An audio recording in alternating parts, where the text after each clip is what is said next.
రాజన్న సిరిసిల్ల జిల్లా గంభీరావుపేట మండల కేంద్రంలో టెస్కాప్ చైర్మన్ కొండూరు రవీందర్రావు విలేకరుల సమావేశం నిర్వహించారు. ఈ సందర్భంగా ఆయన మాట్లాడుతూ గత 10 సంవత్సరాలలో కేటీఆర్ నాయకత్వంలో అభివృద్ధి పదంలో ముందుకెళ్లిన రాష్ట్రం సీఎం రేవంత్ 5 నెలల పాలనలో అంధకారంలోకి వెళ్లిపోయిందని ఎద్దేవా చేశారు. మరోవైపు ప్రధాని నరేంద్ర మోడీ పాలనలో గ్యాస్ సిలిండర్ గుదిబండగా మారిందని, నిత్యావసర వస్తువుల ధరలు ఆకాశాన్నంటాయని ఆరోపించారు. కాగా కాంగ్రెస్ పార్టీ ఇచ్చిన హామీలు అమలు కావాలంటే పార్లమెంట్లో ప్రశ్నించే గొంతుకు కావాలని, కారు గుర్తుకు ఓటేసి కరీంనగర్ పార్లమెంట్ బీఆర్ఎస్ అభ్యర్థి బోయినపల్లి వినోద్ కుమార్ను భారీ మెజారిటీతో గెలిపించాలని రవీందర్ పిలుపునిచ్చారు. కారు గుర్తుకే కేటీఆర్ గారి నాయకత్వం, కేసీఆర్ గారి నాయకత్వం.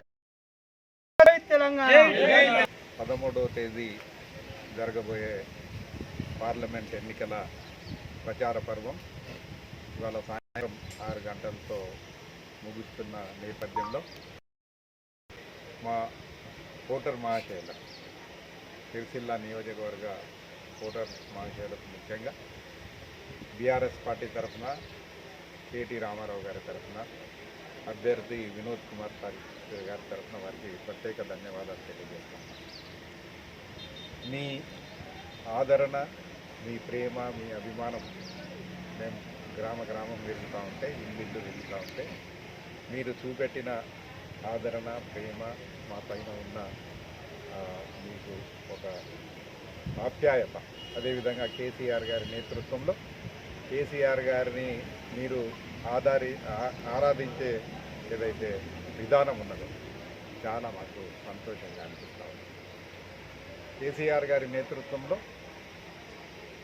తెలంగాణ రాష్ట్రం సాధించుకున్న తర్వాత వారి 10 సంవత్సరాల పాలనలో ఎటువంటి కార్యక్రమాలు జరిగినాయి నేను చెప్పనక్కర్లేదు. ఇవాళ ఒకటే మాట మీకు నేను ఇవాళ మీతో మాట్లాడటానికి కారణం, అందరూ కూడా గత 10 సంవత్సరాల క్రితం తెలంగాణ రాకపూర్వం మన పరిస్థితులు ఎలా ఉండే, ఈ 10 సంవత్సరాల కాలంలో కేసీఆర్ గారి నాయకత్వంలో, కేసీఆర్ గారి ప్రభుత్వంలో మన స్థితిగతులు ఏ రకంగా మారాయి అనేది ఒకసారి ఆలోచన చేయాలి.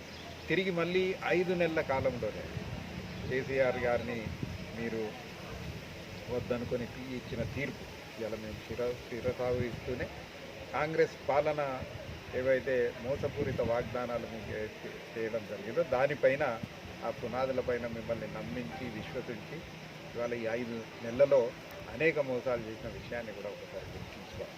ఎట్లుండే తెలంగాణ 10 సంవత్సరాల క్రితం, ఈ 10 సంవత్సరాలు కేసీఆర్ గారి పాలనలో ఏ రకంగా, ఈ 5 నెలల్లో పాతకాలం గుర్తొచ్చే విధంగా, పాతకాలం పునరావృతమయ్యే విధంగా ఇవాళ పరిస్థితులు నెలకొచ్చుకున్న తరుణంలో మీకు నేను ఒకటే విజ్ఞప్తి చేస్తాను.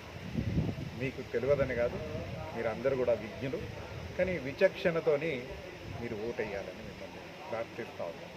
బీఆర్ఎస్ పార్టీ మంచి తెలంగాణ ఇవాళ ఈ 10 సంవత్సరాల్లో కేసీఆర్ గారి నేతృత్వంలో భారతదేశంలోనే ఒక అగ్రగామి రాష్ట్రంగా అనేక జిల్లాలకు, అనేక రాష్ట్రాలకు మనం దిక్సూచిగా తయారైన పరిస్థితులను ఒకసారి గుర్తు చేసుకోవాలి. మళ్ళీ పాత రోజులు మనకు ఆ భయంకరమైన పరిస్థితులు నెలకొల్లకూడదు అనే ఉద్దేశంగానే ఇవాళ మిమ్మల్ని హెచ్చరిస్తూ ఉన్నాం. వల్ల మీరు గమనించాలి, 10 సంవత్సరాల బీజేపీ పాలనలో మోదీ గారి నేతృత్వంలో ఏ రకంగా దేశాన్ని వారు నడిపిండ్రు అనేది స్పష్టంగా అర్థమవుతూ ఉన్నది. మీరు నల్లధనం తెచ్చి ప్రతి ఒక్క ఖాతాలో 15 లక్షలు